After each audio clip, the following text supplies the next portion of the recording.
इस वीडियो में बात करेंगे नेपाल वाला शो खेसारी लाल यादव के बारे में। आज खेसारी लाल यादव का शो नेपाल में था। नेपाल तक पहुंच गए थे खेसारी लाल यादव ने और होटल में जाकर के बैठे हुए थे।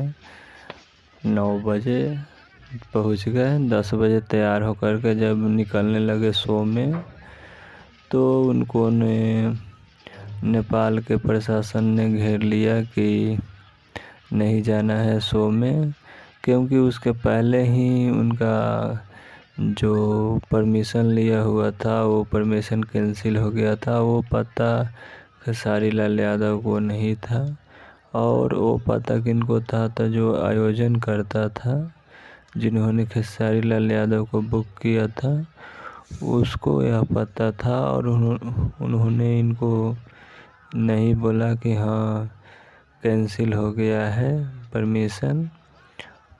और उन्होंने टिकट एक आदमी का 500-500 रुपये का काटने लगा।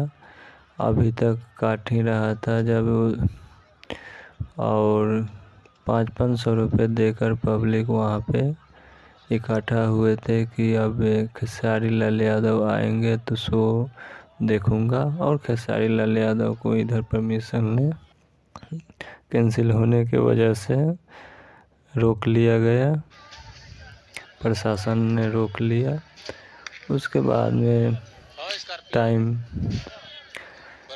जब 11 बजे का टाइम था वहाँ पहुँचने का, 2-3 बज गया तो वहाँ के दर्शकों ने 4 स्कॉर्पियो फॉर्च्यूनर सहित 4 बड़े कारों को जला दिया और पूरे वहाँ पे जो भी बजाने वाला साउंड बॉक्स शटर पटर जो भी था सभी को तोड़ फोड़ कर दिया। जितने कुर्सी टेबल जो भी है शमियाना पंडाल सभी को तोड़ फोड़ कर दिया गया है।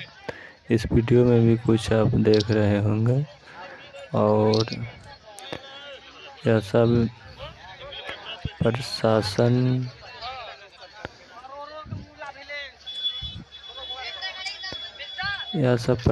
ने रोक दिए और जिन्होंने